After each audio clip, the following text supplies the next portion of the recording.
Sloboda je o tom, že sa človek môže rozhodnúť. My sme hľadali pravdu. Odrazu Slovensko malo skupinu ľudí, ktorí vedeli, čo chcú.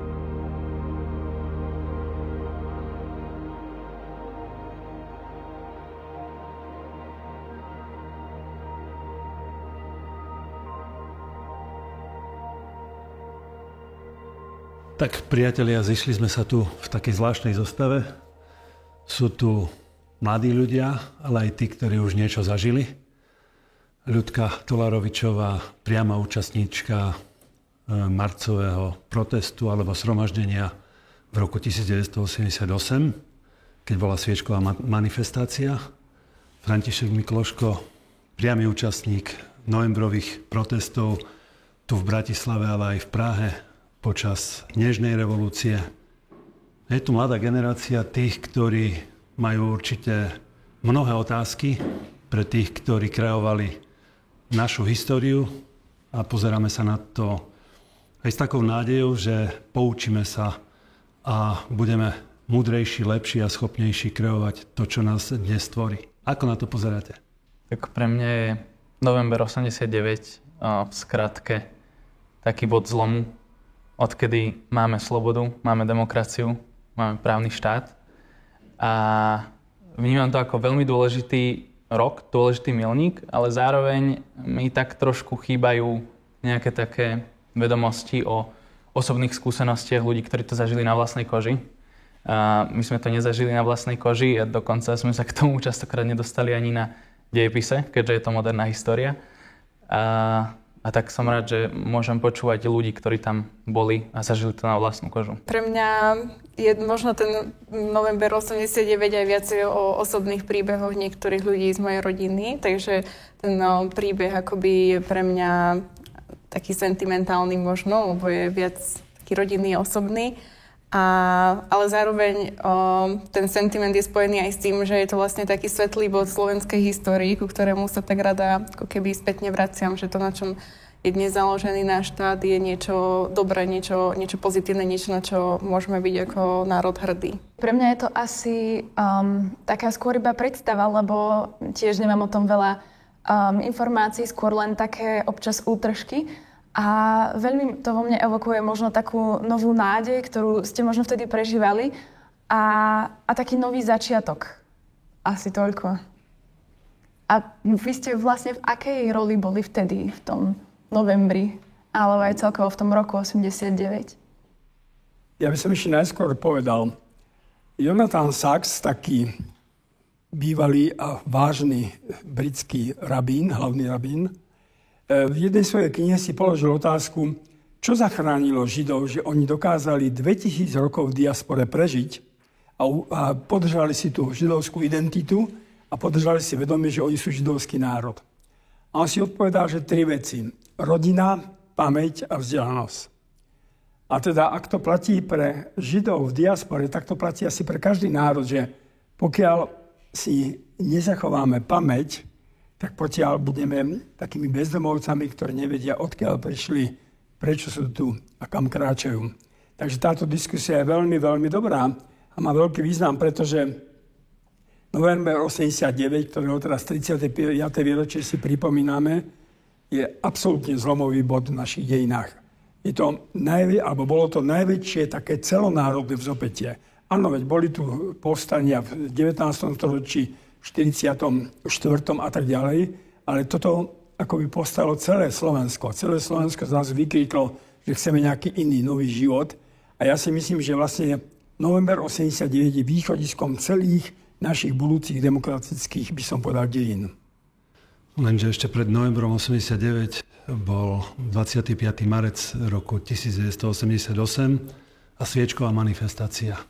A Ľudka nabrala tú odvahu ešte ako mladé dievča ísť do davu, ktorý bol rozohnaný policajnými a v podstate aj hasičskými autami alebo polievacími vozmi, ktorý vás vtedy rozohnal z námestia. Je to o tom, že človek vtedy musel nabrať fakt odvahu, aby vyšiel z tej svojej komfortnej zóny, tej bezpečnosti a dal najavo svoje presvedčenie, ktoré aj vďaka Františkovi Mikloškovi sme mohli prejaviť, pretože bol jedným z iniciátorom tejto sviečkovej demonštrácie. A bola to taká príležitosť dať najavo, že ten režim, v ktorom žijeme, je nesprávny. Nevedie nás správne a zahlcuje našu slobodu. A nielen občiansku slobodu, ale aj slobodu, do ktorej patrí aj sloboda náboženského vierovyznania. Ja musím uviesť Ľudku, teraz Tolárovičovú, predtým Hrybanovú. Ona je pre mňa, alebo bola pre mňa až mýtická osoba, pretože v tom čase prebiehali už v Medžugorí zjavenia Panny Márie a Panna Mária sa zjavovala, ako to tie deti popisovali, v modrom. A teraz celé to Hviezdoslave námestie bolo v modrej farbe, pretože tie húkačky policajne húkali a mali majáky, ktoré dávali modré svetlo. Takže ľudia hovorili, že ľudia, čo boli na hrade, hovorili, že nad Hviezdoslávnym námestím bol taký modrý opár. A v tom policajti v tých vysielačkách, čo sme potom sa dostali k tým prenosom, hovorili, zadržte tam tú pani v modrom. Dáma v modrom. A to sme nevedeli, že to je Ľudka Tolárovičová. A ja som bol presvedčený, že tam bola prítomná proste Panna Mária, že ona tam chodila. No tak dnes to síce nie je pravda, že tam bola Panna Mária, ona tam bola iným spôsobom, ale pre mňa ju nejakým spôsobom teda na stotožňuje ľudská. Ja keď toto môžem vysvetliť, my sme potom sa dostali do televízie, do takejto podobnej relácie, a kde sme čakali na seba a Ferko tam už čakala. Bola taká výzva, že kto sa stotožní s tou dávom v modrom, aby prišiel. No a ja keď som prišla a sme sa zoznámili, ja si pamätám jeho strašné sklamanie, pretože on fakt myslel, že tam je Panna Mária a videl mňa, privítal ma, tak to si ty. A sklamaní bolo, že to nebola nejaká pozemská osoba.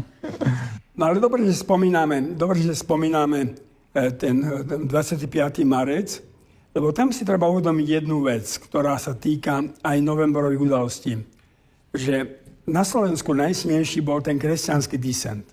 No to vychádzalo z akejsi prirodzenosti, že Slováci, tá viera ich sprevádzala celými dejinami a vo chvíli, keď boli pritlačení k múru tou komunistickou ideológiou a mocou, tak siahli na to podstatné, a to bola viera.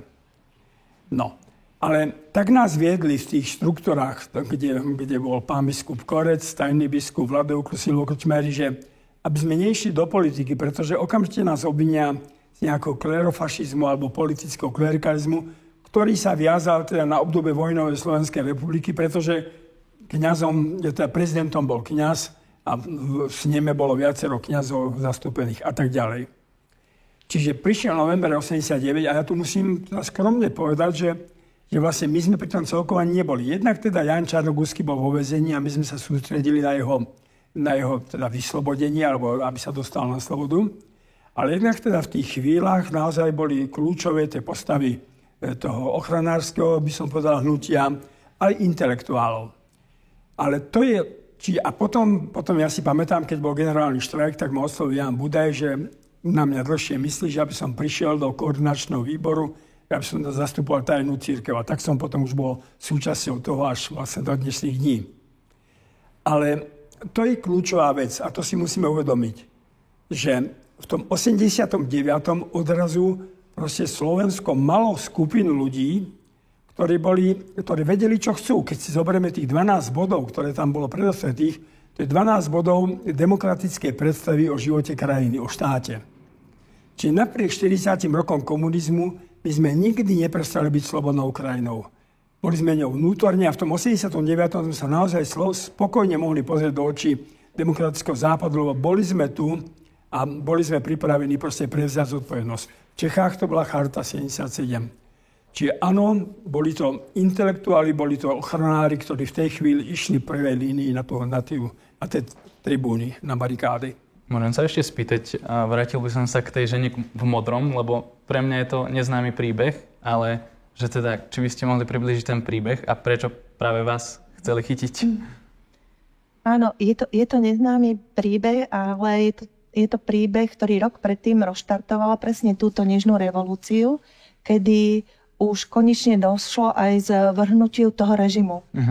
Toho vládnúceho komunistického utlačajúceho režimu.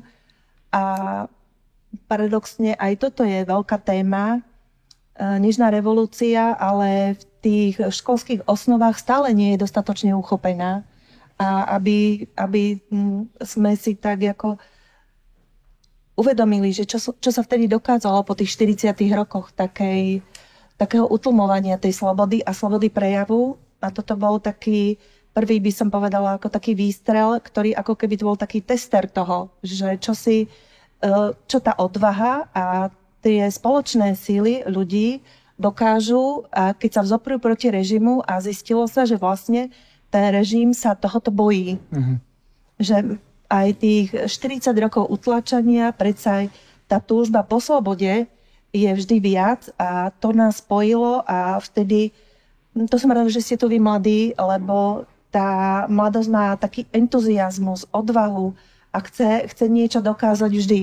Vždy v tých dejinách tí mladí tým najviac hýbali. Je veľmi dobré taká spolupráca, treba tam aj tých rozumných, ako aj tie skúsenosti, ale tú mladú dravosť do toho. A my, čo sme boli mladí, tak to sme mali takú výzvu, že konečne môžeme nahlas prehovoriť niečo a niečo povedať tú pravdu. No a oni sa toho tak zlákli, že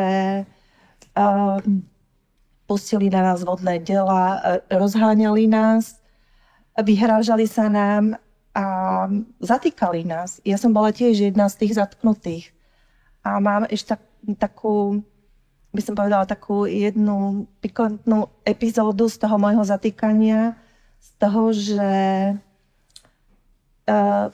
ja som bola fakt tak svetlo oblečená, takže som tak trošku vynikala, lebo väčšinou už keď padal dážď, tak to už ľudia mali niečo tmavé oblečené, ale tie svetlá, jak tam rozsvecovali a ja som mala taká štyrkysovo oblečená, tak to tak rozsvicovalo a ešte padal dážď, tak som mala ešte kapucňu, čo som bola ešte vyššia tým pádom, tak som tak ako ma videli, preto aj hlásili, že mňa potrebujú získať a chytiť a stalo sa to, že fakt ma uchmatli a natlačili ma do toho ich policajného auta, to asi 3-4 a ma tam tlačili do tých dverí a mňa tak vtedy napadla taká myšlienka, že keď ma z tejto strany tlačia, sú tam všetci, na tej opačnej strane nikto není. Že čo keby som ja skúsila si otvoriť tie dvere a vybehla im s tou opačnou stranou. A si hovorím, ale však takí blbí asi nie sú, určite to majú zaistené. Ale predsa, načala som sa s tou rukou a tie dvere sa otvorili, tak ja som im vyletela z opačnej strany. No a oni to všetko videli, tam z vrchu z toho Carltonu, tak to ich tak podráždilo. A ešte dokonca sa ma tam jeden mladý muž, taký vysoký, jak pán Majerský, zastavil, zachránil ma, lebo už ma niekto chytal. A on sa pristavil a hovoril im, že počúvajte, pustite ju, nechajte ju na pokoji. A išli sme do toho nášho takého tábora, kde neboli tí eštebáci. A ešte tak mi to dal také odvahy, hovorí, že neboj sa, oni tam majú toľko tajní, že sami sa nepoznajú medzi sebou a možno si myslel, že to je jeden z nich. Čiže ten, čo akože zastavil toho policajta? Zastavil toho, áno, ktorý ma ešte tak zachytával, tak ja som sa dostala naspäť do toho davu, ale potom už išli vyslovene cieľene po mne a mňa zobrali až potom z toho námestia. Ale viem, že to je zase taký iný príbeh toho novembra, ale tam bolo vidno tú odvahu tých ľudí a že to bol jeden kultivovaný prejav, a na ktorý oni išli s obuškami, s autami. Pršalo a oni polievali tie autá. Že tá hygiena toho mesta bola v tej dobe zvlášť taká zanedbaná, ale vtedy sa polievalo, zametalo a tak. A to bola teda ešte sviečková manifestácia. To bola ešte sviečková. Ale ja by som tu dodal jednu kľúčovú vec, že november 89 nemožno vysvetliť bez kresťanského disentu.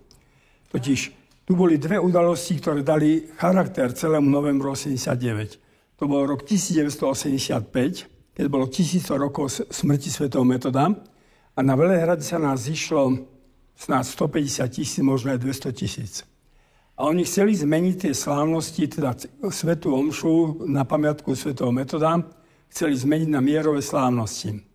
A my sme ich tam absolútne vypískali. Oni sa tam nedostali k moci, komunisti. A A tam sa prvýkrát ukázalo, čo to znamená masa ľudí. Že ak sa máme nejakým spôsobom vyrovnať s komunizmom, tak to nepôjde cez jednotlivcov, ale musí to byť masa ľudí. Československo si prvýkrát uvedomilo, že musia nás byť 10 000. A sviečková manifestácia dala absolútny charakter dnešnej revolúcie, lebo to bolo stretnutie, jak povedala Ľudka, ľudí, ktorí sa modlili voči vodným delám, psom, obuškom a podobne. A tam sa ukázala zase sila nenásilného odporu. Ukázalo sa, že voči tomu sú oni bezbranní, že teda nemožní, no proste byli tých ľudí, ale tí stáli, modlili sa, zapalovali si sviečky. A tam sa ukázalo, že proste nemožno ísť na nich tak, že sa budú hádzať dlaždice kocky, ale dnešná revolúcia bola tá. Hneď od začiatku sa kričalo, nie sme ako oni, nechceme násilie. A ten komunistický režim zrazu či vo východnom Nemecku, alebo v Prahe a potom aj v ostatných mestách Československa proste na tom padol. Na tom nenásilnom odpore. Čiže kresťanstvo otvorilo na Slovensku aj na Morave dvere k tomu, že vedeli sme, akým spôsobom dnešná revolúcia má prebiehať. Ja by som ešte doplnil Ferka v jednej veci. Ľudka, ja som vtedy nebol na tom námestí, ten vysoký pán som určite nebol ja. Ja som mal vtedy 17 rokov. Rodičia ma nepustili, aj keď sme na piatkovom stredku sa dohadali, kto pôjde, kto nepôjde. Jeden môj kamarát, ktorý už mal vtedy 18 rokov, povedal, že on teda ide aj so sestrou. No ja som nemohol ísť, keďže som mal iba 17 v tom 88. Ale prišiel potom 9. september 89 a vtedy bol vysvetený biskup František Tondra a prišiel kardinál Tomko ako hlavný kazateľ a svetiteľ biskupa Tondru. A on vtedy povedal takú peknú vetu.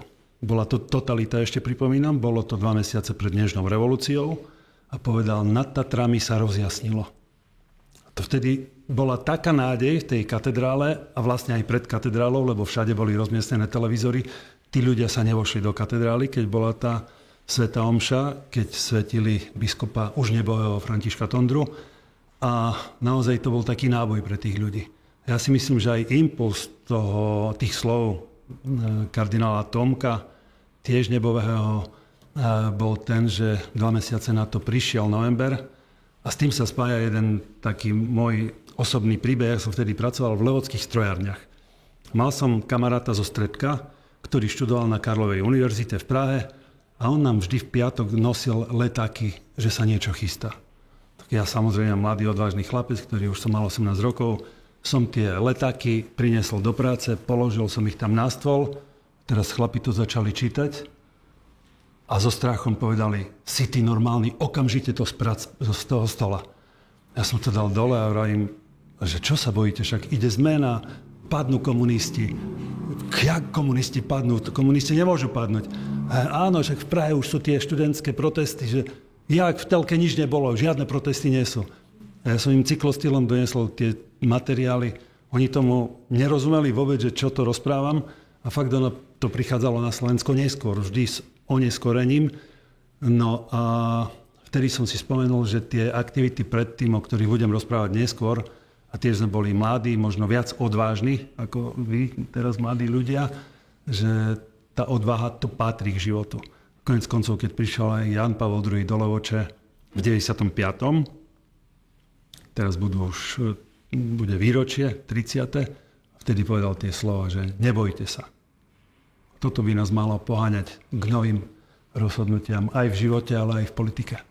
Mňa by zaujímalo, že čo stalo za tou odvahou, pretože si viem predstaviť, ako keby sa nachádzam v tej istej situácii, taký veľký strach možno, že o seba, o svoju rodinu, možno nejaké svoje postavenie spoločnosti, o to, že či bude môcť alebo nebude môcť študovať na vysokej škole a teda, že kde ste brali tú istotu, že teraz to už vieme, že to bol úspešný príbeh so šťastným koncom, ale vtedy tam ešte nebola tá istota, že toto dopadne dobre a že budeme žiť život v slobode a neskončím vo väzení do konca života napríklad. Ja si myslím, že to boli 3 veci. Poprvé, spoločenstvo ľudí. Je hrozne dôležité, aby človek nebol sám. Ako už v Biblii sa hovorí beda človeku samotnému. Čiže keď človek v partii ľudí, tak proste sa cíti istejšie. Poďalšie to boli vzory. My sme mali pre seba obrovskú výhodu, že sme mali také monumenty. Na Spiši v Ružomberku teda žil Viktor Trstenský na Orave, Šmálik na Orave, Hanus v Ružomberku, Korec v Bratislave, Júklo, Krčméri a ďalší ľudia, to boli stĺpy, to boli prastĺpy, ktoré ja som ich nevidel nikdy nejak zaváhať, nejak mať strach. To je pre mladého človeka strašne dôležité, aby mal vzor. A tretia vec, povedzme pre mňa, to už nemusí byť pre každého, bola viera v Boha. Že vedel som, že keď by som sa dostal do akékoľvek situácii, tak niekde v tej modlitbe nachádzam proste obrovskú oporu. A teda viem, že som není sám. Čiže tieto tri veci znám. A potom ideál. No, mladý človek potrebuje ideál, ktorý ho presahuje. A proste brániť vieru, zachraňovať vieru, šíriť vieru, tak to bol pre nás obrovský ideál. Ja si myslím, že to, čo je problémom v dnešnej spoločnosti na Slovensku, že ako keby chýbal nejaký ideál. Ten posledný ideál bol, keď sme v 98. si povedali, že chceme ísť do Európskej únie, chceme patriť medzi demokratické krajiny, ktoré sa to potom rozširovalo, že sme išli do NATO ako bezpečnej zóny a potom teda Schengen a všetko. A dneska môžeme spokojne cestovať. Dneska taký ideál sa ťažko hľadá. Ťažko sa taký ideál hľadá. Preto aj často nachádzame ľudí v akejsi depresii alebo v takom nejakom osamotení, že chýba spoločnosti nejaký ideál. To som sa chcel spýtať, že či nie je ten rozdiel medzi tými generáciami, respektíve dobami v tom, že nám chýba nejaký spoločný cieľ, za ktorý by sme sa vedeli zomknúť a za ktorým by sme vedeli ísť, ten ideál, čo spomínate, kdežto by ste to mali celkom také... Zjednodušené. Hej, že jasné v tom a že... Nepriateľ bol jasný. Jasné, a my sme vedeli, že chceme brániť vieru, chceme brániť cirkev, chceme brániť kultúru, čiže to bolo jasné. Tam bolo veľa prekážok, ktorých bolo treba sa zbaviť. Teraz hodne tých prekážok už bolo z takých zbúraných, je to také voľnejšie, je to také ľahšie. A práve, že zoceluje tá ťažšia práca, zoceluje a to si človek viacej váži ako to, čo už má naservírované. To, čo si každý sám vydobije a možno aj chybu robíme my, že my sme boli tak vedení, že tak skromne, aj u nás v rodine. Teraz je taký trend tak výbojne a seba presadzovať, ale že mali by sme mať aj určité také sebavedomie a presadzovať. Jak tú sviečkovú revolúciu, ktorá naštartovala, bola ako taký tester toho. To bol taký ako keby predkrok toho hlavného kroku, toho novembra, že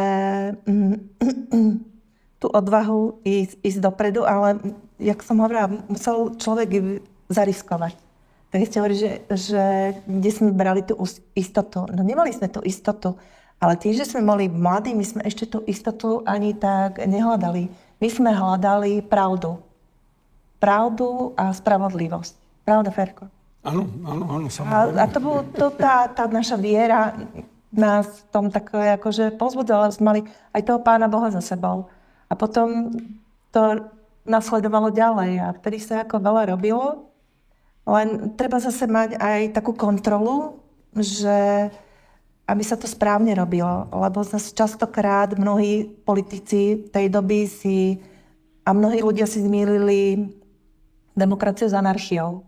A mnohé veci potom išli nie tým správnym smerom. No, alebo to neuchopili správni ľudia. Že vlastne tie ideály toho novembra... Ja by som možno doplnil jednu vec. Ferry povedal si jednu závažnú vec, že ľudia okolo nás. Padli tu silné mená, ale aj tí bežní kňazi, ktorí boli vo farnostiach, oni možno nesvietia nejakým výnimočným spôsobom. Ja si spomínam na tie udalosti, keď som dospieval, mal som zhruba toľko, koľko vy.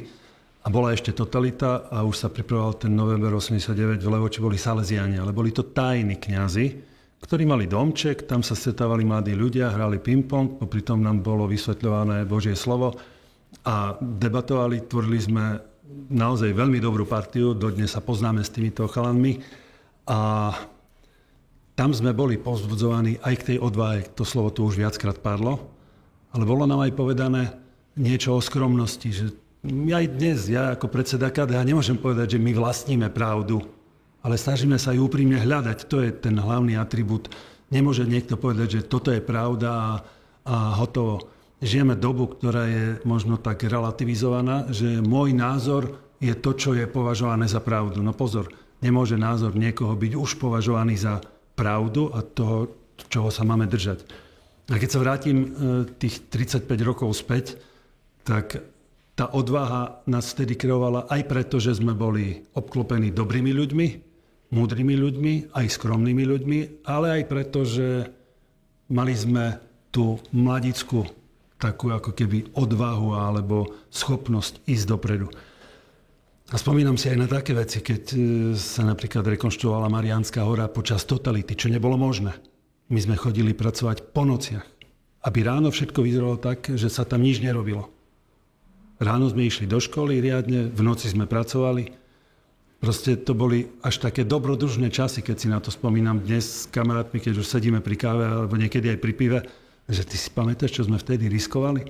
Že sme nemuseli skončiť školu a neviem čo všetko. A naozaj boli to zvláštne veci. Konec koncov aj môj otec patril medzi jedných tých, ktorý hlavný organizátor bol spolu s farnosťou ako mariánskych púti a vôbec to nebolo jednoduché. My si spomíname na to, aké tam chodili eštebáci a fotili si na stajne a už sme si vytipovali tamten. Vedeli sme, že ktorí to sú. Hej, k tomu sa nepribližuj, tu si daj pozor na jazyk a tak ďalej. Čiže toto bolo všetko, to, čo nás kreovalo a učilo nás, že niečo také obľudné, ako je komunistický režim, raz môže padnúť a padlo to. Ja by som sa rada opýtala, že keď ste hovorili aj o tých ľuďoch, ktorí vás tak inšpirovali, že ako prebiehali tie prípravy, alebo ako to asi vyzeralo, lebo si neviem úprimne predstaviť, že či to nejak takto akože tajne po nejakých stredkách, alebo že ako ste sa možno o tom dozvedeli, že vôbec potom bude táto revolúcia na námestí, alebo tak, že... Asi nebola udalosť na Facebooku, že príďte na námestie. Tak veľkú rolu v tom zohralo zahraničné vysielanie v slovenčine, teda Hlas Ameriky a Slobodná Európa, Vatikánsky rozhlas, ale najmä Hlas Ameriky, kde hlásil Anton Hlinka. Samozrejme, jemu bolo treba podávať tieto správy, tak v tých začiatkoch Jan Čarnogórsky mal nabitie telefón a odtiaľ sme teda telefonovávali, ale samozrejme bolo to veľmi drahé. Tak to bolo tak, že sme len zavolali Antonovi Hlinkovi a položili a on potom zavolal a už on to platil lacnejšie, keď umožnili telefón aj na západ. Ale potom jednoducho mu zobrali telefón. Tak sme začali chodiť všelikade z nejakých podnikov, ale to sa nedalo dlhodobo, lebo je jasné, že to vyšetria. Ale potom, ako to už na Slovensku býva, Slováci sú, viete to, spisovateľ Bálek povedal, že keď sa zdá, že už sú všetci Slováci vykinožení, tak ďalší trhá výjdu z lesa. Čiže Slováci sú v niečom nezničiteľní. A potom jeden taký z tých našich krúžkov povedal, že dá sa tak telefonát do zahraničia, že spojári si to slovensky medzi sebou vymysleli a zariadili. Že najprv vytočíte smerovacie číslo Starej Ľubovne a potom môžete aj Austráliu volať, ale platíte len Starú Ľubovňu. Čiže potom sme teda telefonovali z Bulldog, takže Čarnogórsky telefonoval, ja som onku stál. A už potom to tiež neišlo, potom to zobral Julius Brodská, telefonoval, medzi tým samozrejme telefonoval Tonko Selecký a potom Ladislav Stromček, tajný kňaz, ktorý potom bol na biskupskom úrade v Žiline a potom bol v Čadci dekanom a tam zomrel pri tej covidovej epidémii. Ale to znamená, že to malo obrovský význam, pretože každú sobotu proste to celé Československo počúvalo a to zjednocovalo to. Dneska to robia sociálne siete. Pozrite, keď bolo v 2018, keď brutálne zavraždili toho Kuciaka a Kušnírovu, tak cez sociálne siete mladí ľudia sa dali tak dohromady, že najprv v Bratislave a potom vo všetkých mestách Slovenska aj vonku pred ambasádami sa stretali tisíce mladých ľudí a protestovali. Až potom to malo za následok, že sa zmenila vláda, že proste zmenil sa premiér. Čiže bez tejto informovanosti to jednoducho nejde. V tomto smere tie médiá zohrávajú kľúčovú rolu v dobrom, samozrejme aj v zlom. Ale možno by som ešte veľmi rýchlo povedal jednu vec. V čom vidím ja problém dnešnej doby? Viete, mať nepriateľa je ťažké, ale nemať nepriateľa je ešte ťažšie. Pretože keď nemáte nepriateľa, tak tam sa musí ukázať, kto ste. Či viete tvoriť v slobode. Či viete tvoriť kultúru, či viete tvoriť vedu, šport a podobne. A to je pomalší proces.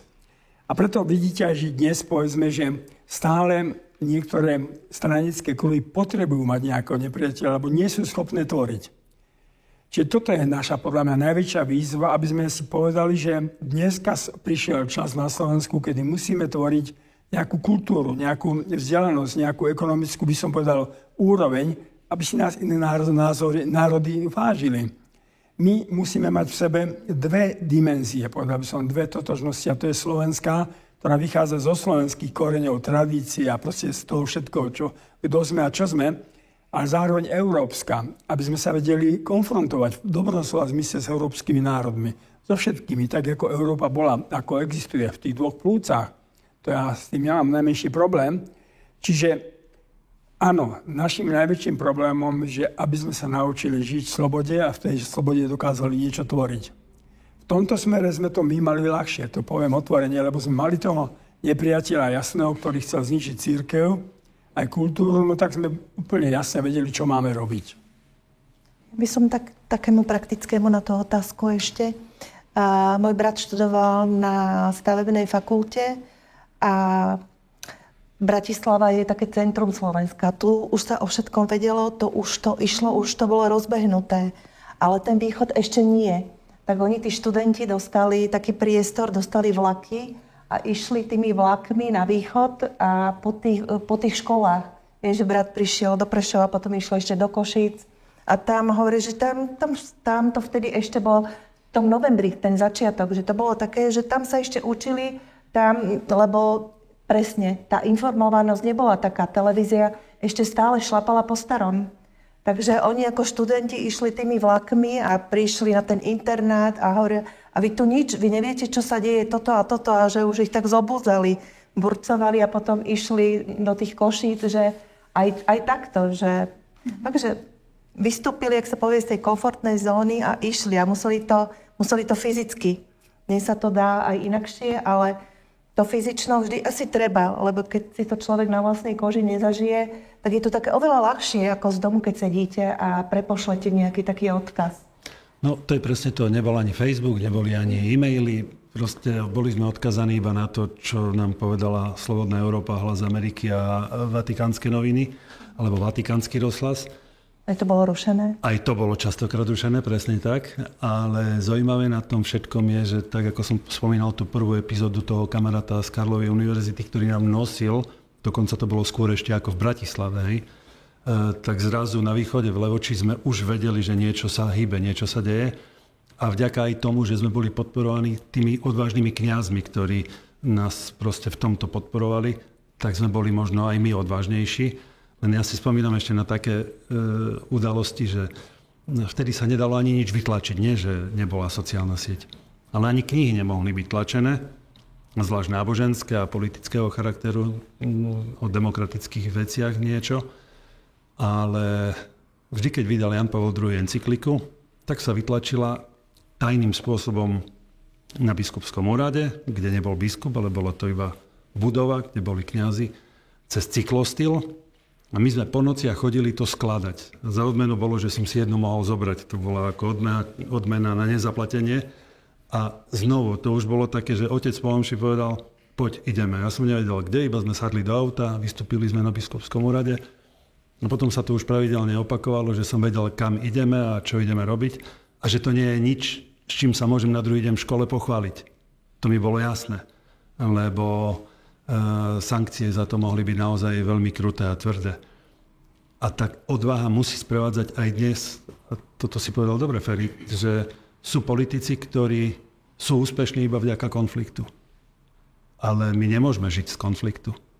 My by sme mali byť niečo iné. My by sme mali byť dobrí alebo úspešní práve tým, že vieme kreovať dobré riešenia pre túto spoločnosť, ktorá sa už kdesi posunula za tých 35 rokov. A nie je problém práve to, že nemáme, my mladí, naša generácia, nemáme úplne priestor v úvodzovkách na tú odvahu, kde ju môžeme prejaviť. Že máme v úvodzovkách všetko vyhraté, sme v Európskej únii, môžeme slobodne cestovať, máme právny štát, hoci nie vždy sa nám to môže zdať, ale žijeme slobodnú dobu, kedy sa naše individuálne životy sú dobré, žijeme si dobre, ale nie je tu tým pádom ten spoločný nepriateľ, proti ktorému by sme boli nútení vyslovene sa zjednotiť a výjsť na tie námestia. Že nie je nič také, čo by nás všetkých spojilo. Ja si myslím, že trošku takou slabosťou dnešných mladých ľudí je, že sú netrpezliví. Že by rýchlo chceli byť aj slávni, aj dosiahnuť nejaký úspech, ale proste cesta človeka je dlhodobá záležitosť. Človek zreje rokmi až. A my sme v tomto smere dobre, tak ja som v Nežnej revolúcii 89. som mal 42 rokov. Stal som sa potom predsedom parlamentu. Ale dovtedy sme žili, by som povedal, tak veľmi nebadane. Robili sme drobnú prácu, vydávali sme samizdaty a združovali sme mladých ľudí.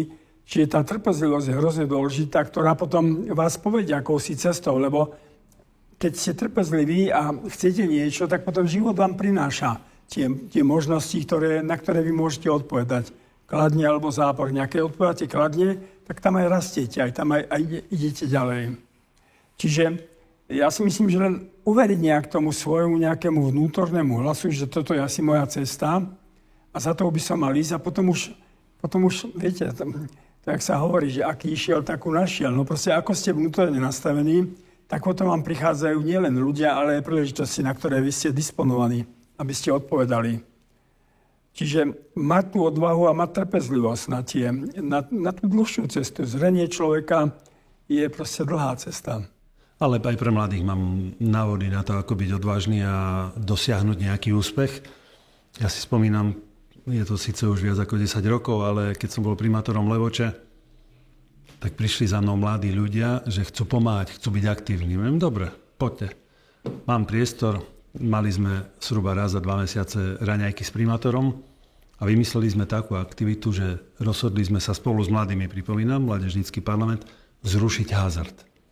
Vtedy to bolo nevydané, jak zrušiť hazard. To bolo bojovať proti tým skupinám mecenášov, ktorí sponzorovali všetko možné, lebo prevádzkovali herne a ničili ľuďom životy.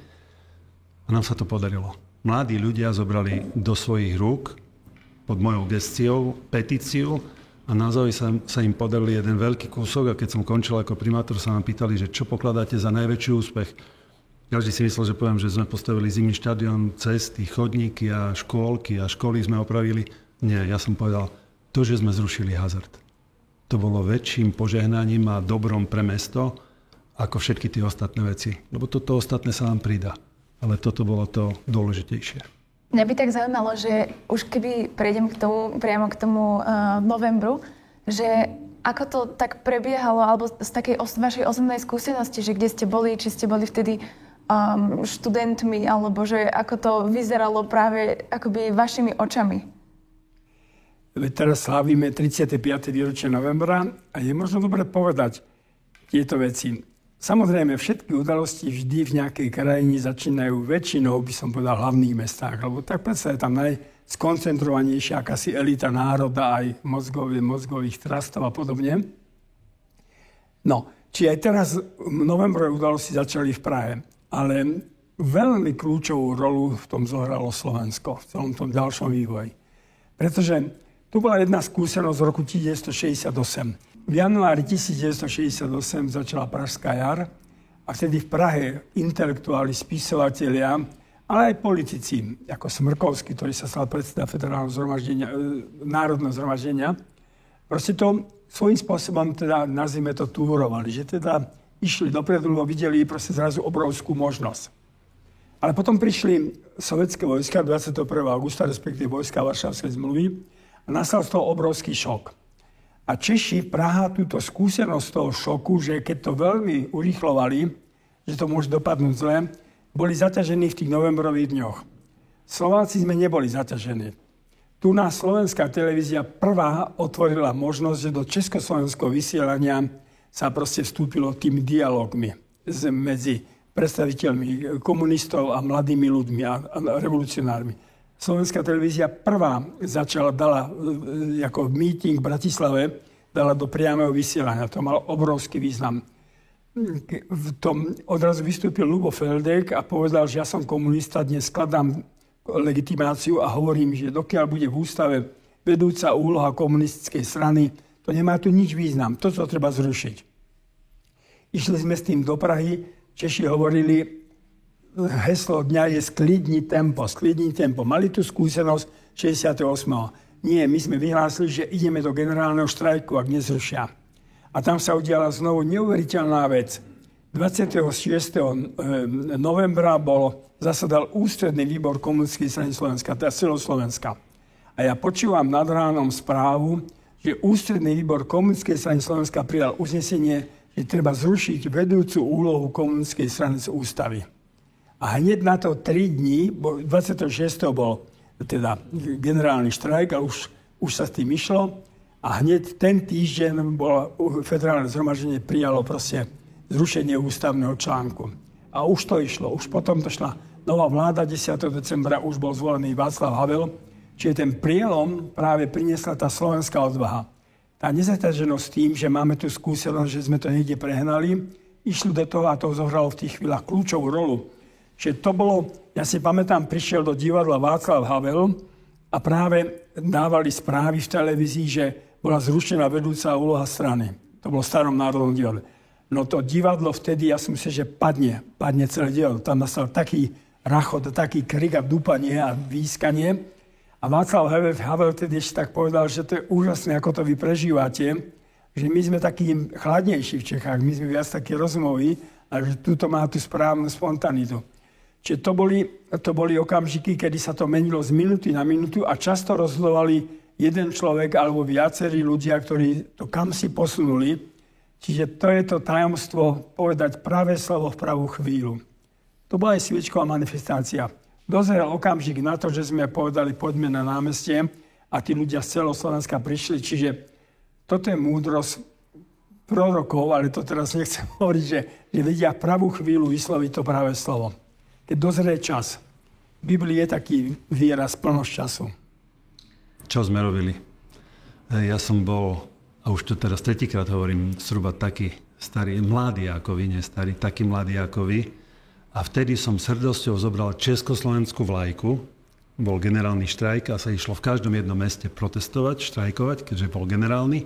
Prerušila sa práca a počas dňa sa išlo na námestie. Viem, že bol chladný december, bola nám veľká zima, mrzli sme na tom námestí, ale naozaj s hrdosťou bez rukavíc som nesol Československu, lebo Slovenska vtedy ešte nebola, vlajku na námestie. Čiže ani som nekachličkoval v tom čase a všimol som si, že prebieha nežná revolúcia, že je november 89. Ja som zase zažila priamo tie zhromaždenia na námestí SMP. To malo také... Šťastie sme mali, že sme mali takých tých moderátorov, ako bol Milan Kňažko a Janko Budaj.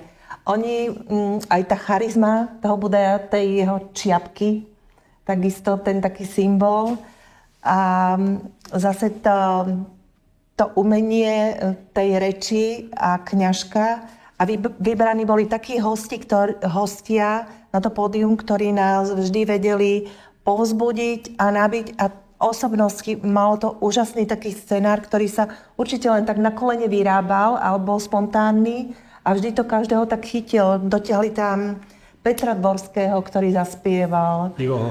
Ivo Hoffman, Jarek Nohavica. A tí umelci sa tiež vystriedali. Že tí umelci takisto chceli a mali tú charizmu, ktorí vedeli komunikovať aj s obecenstvom a popri tom takí ľudia ako Ferko Mikoško a ľudia z okolia tej podzemnej cirkvi, ktorí mali tých statočných lídrov. A presne ako si povedal, že pán Krčméry, pani Jukl, oni už boli zrelí ľudia, kým sa dožili toho pádu tej železnej opony, ale mali pod sebou tú mládež, tých študentov. Že to jedno s druhým bolo tak veľmi dobre zapasovalo, ale keď sa ide za takým správnym cieľom, tak len chce to trpezlivosť.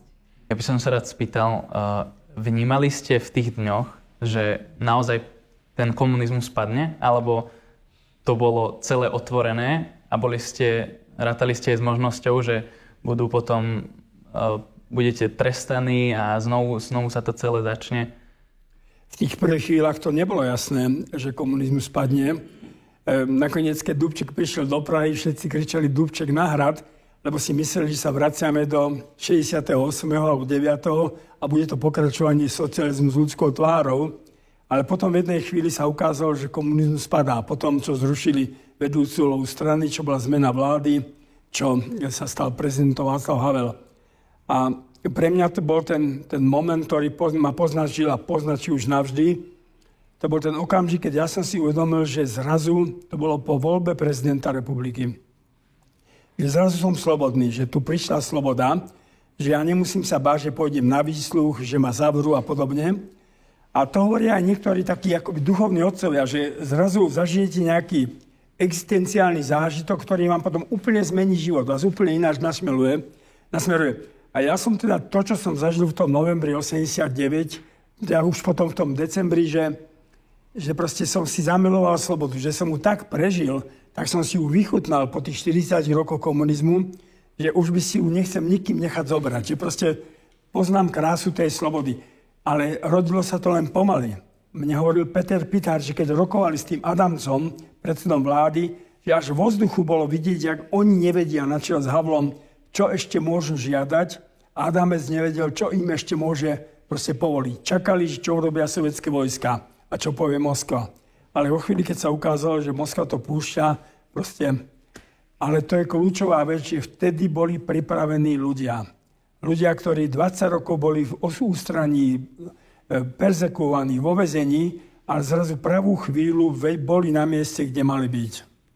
Ale bol to v podstate zápas s nejasným koncom, lebo v 50. rokoch bolo krvavé potlačenie vzbúry v Budapešti, v Maďarsku, keď ľudia si povedali, že majú dosť komunizmu. A my sme nevedeli, ako to bude. A zvlášť tí, ktorí boli na tých veľkých námestiach v Prahe, v Bratislave, koniec koncov, ale možno bolo takým povzbudením, že Gorbačov už trochu inač natáčal tú politiku Zväzu sovietských socialistických republik. Hej, a už tam možno bola trošku väčšia odvaha, ale nakoniec sa ukázalo, že mohlo to dopadnúť úplne inak. Zoberme si Bukurešť, Rumunsko, keď Securitas krvavo strieľalo do ľudí na námestí, až nakoniec ľud sa vzburil aj proti Čaučeskovi a dopadol tak, ako dopadol aj so svojou manželkou. Ale tie pohyby tam boli.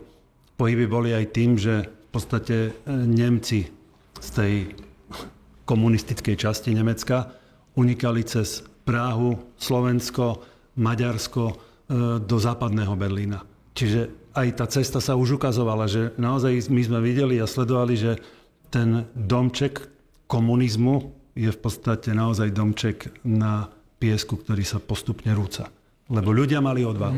A prečo bola u nás nežná, keď hovoríte, že v iných krajinách bola aj krvavá? Všade bola nežná až na to Rumunsko. Tam to bolo krvavé. Tam to bolo veľmi, veľmi krvavé. V Poľsku to predchádzalo, proste tam, keď vznikla Solidarita, tak potom tam bolo veľa mŕtvych, ale už v roku 89 už to bolo vyjednávanie za okrúhlym stolom a už tam Poliaci v tých druhých voľbách vyhrali. Vy ste veľa obetovali preto, aby sme dnes žili v slobode a nebojíte sa niekedy, že ako Slováci o tú slobodu raz prídeme znovu, alebo že sa jej budeme ochotní zdať, ak si to nebudeme stále pripomínať ten 89. alebo čo by ste nám možno tak odporúčali, aby sa totalita už nikdy nevrátila? Tá totalita môže byť rôzneho druhu, nemusí to byť len ideologická, môže to byť ekonomická, môže tu niekto ekonomický oligarchovia ovládnuť Slovensko.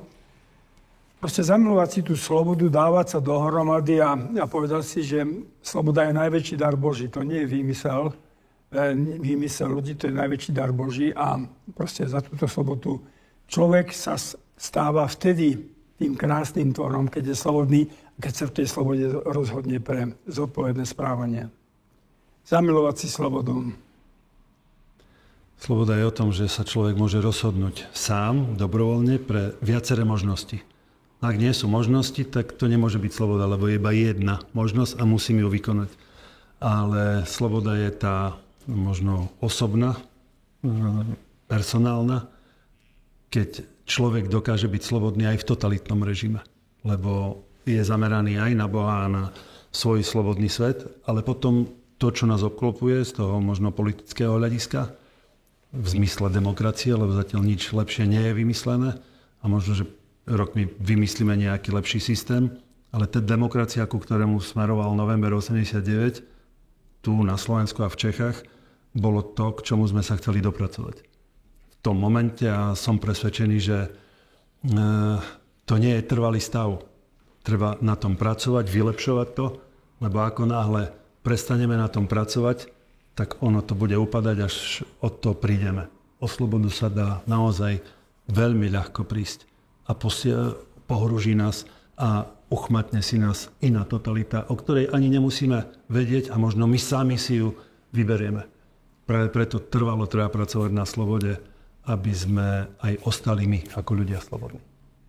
Ja by som ešte dodal, povedzme, to kresťansko-demokratické hnutie vyrástlo z disentu, proste tam boli všetko ľudia, ktorí nejakým spôsobom boli aktívni v tej tajnej cirkvi a tí dávali tomu nejaký charakter. A potom toto hnutie bolo tak, by som povedal, zaviazané kráčať touto líniou, že aj prvé roky slobody, čo boli tie zápasy nieľahké, v čase mečiarizmu, kresťansko-demokratické hnutie zohralo kľúčovú rolu. Bolo v prvej línii, naozaj bolo v prvej línii zápasu Slobodné Slovensko, o demokratické Slovensko. Toto je obrovský záväzok aj do budúcnosti.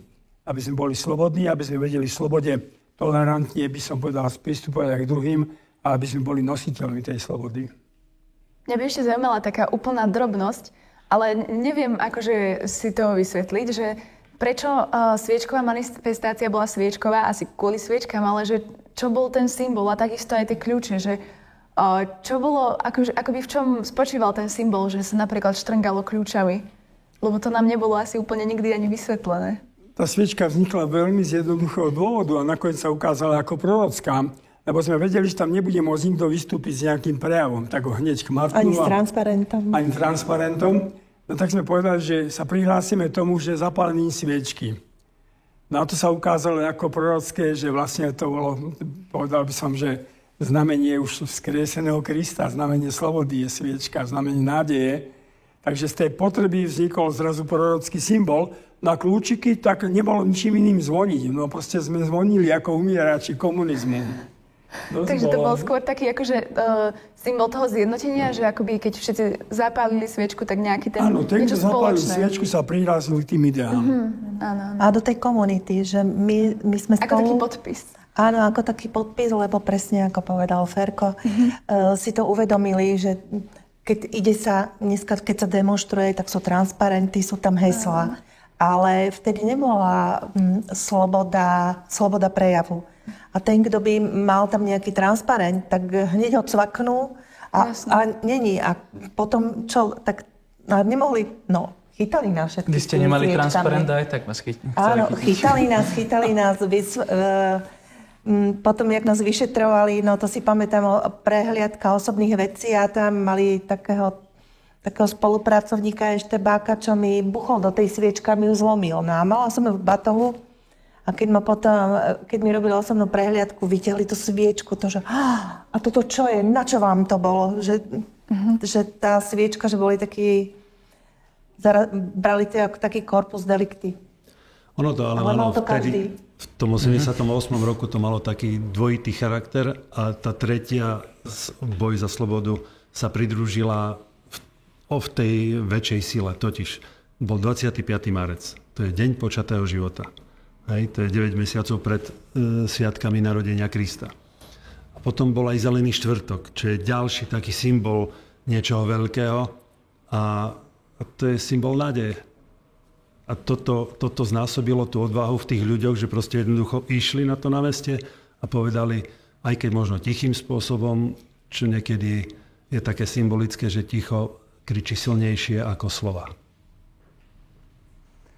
Mňa by zaujímalo ešte taká aplikácia na dnešok, že máme tu Nežnú revolúciu pred 35 rokmi, my sme ju nezažili a čo si z toho môžeme zobrať my do súčasnosti? Ako to môžeme aplikovať na dnešok? Mňa hneď napadlo, že ten 95. rok a Levoča, 600 000 ľudí, možno menej, možno viac. A slova Jana Pavla II. Dnes už svätého. Nebojte sa. Naozaj, keď sa človek nebojí, tak vtedy to je prvý krok k slobode. Lebo niekedy nás otročuje práve ten strach. Viete, my sme sa za komunizmu raz pozerali tak v práci na mapu celej Európy a keď sme videli ten veľký sovietský zväz, tak sme si povedali, toto nemôže nikdy padnúť. Toto je, Rusko je neporaziteľná krajina tou veľkosťou. A odrazu to padlo ako domček z karát, proste bez výstrelu. To bol biblický zázrak a teda mňa to naplňa tým, že pokiaľ, povedzme, my ako kresťania si budeme držať svoju líniu, ale k tomu by som pridružil aj tú demokraciu, proste niečo, čo vytvára naozaj pravdu a dobro a ide za nejakou krásou, tak sa nebojím ničoho. Tak môžeme byť konfrontovaní ešte aj v najbližších rokoch, 10 ročiach všeličím, ale ten zážitok dnešnej revolúcie, že to padlo ako z domček karát, že tá lož sa zrazila s tou pravdou a sa rozsypala. A tak to bude vždy, tak to ide dejinami. Proste veriť v to, že nakoniec tá pravda zvíťazí. Nie, tá spoločnosť je tak nastavená aj teda, predsa aj kto nám teraz vládne, tak tých nezaujíma táto téma. Ale tak pravdu povediac. Oni prišli o svoje, väčšina z nich teda. No, svoje impérium. Mnoho mladých to nezaujíma, ale keď to dostanú atraktívnym spôsobom, tak ich to zaujímať bude. O tom je tá dnešná doba. Že ak to dostanú na Reelsku, tak sa im to páčiť bude a možno sa o tom budú aj rozprávať. Ferry, v 89. snímal Reelsko. Reelsko. Reelsko, to čo? No, to je... Reelsko, také krátke videjko na sociálnej sieti Instagram. Vtedy si to musel zažiť na ostro. Chcel by som naozaj na záver tohto našho stretnutia, tejto našej diskusie poďakovať vám všetkým. Jednak preto, že ste aj vy nabrali odvahu pýtať sa tých, ktorí prežili, zvlášť Ľudky Tolorovičovej, Ferka Mikloška, lebo oni naozaj išli s kožou na trh, ako sa hovorí. Ja za KDA môžem povedať, že títo ľudia kreovali aj našu politickú stranu. My máme o chvíľu 35 rokov a naše hnutie vzniklo aj zo sviečkovej manifestácie z roku 88, ale aj z novembra 89. A tí ľudia, ktorí boli súčasťou týchto udalostí, môžem povedať epochálnych pre Slovensko, ale aj pre Česko, sú súčasťou dnes kresťansko-demokratického hnutia. Ja by som chcel aj vám, mladým, dať takú nádej, že títo ľudia stále sa snažia kreovať aj politiku, ale aj spoločnosť v tom dobrom slova zmysle a v tom dobrom svetle. Tak verím, že vás nesklameme. A čo je ale dôležitejšie, verím, že bude po nás mať kto prevziať štafetu a niesť ju ďalej. Vďaka.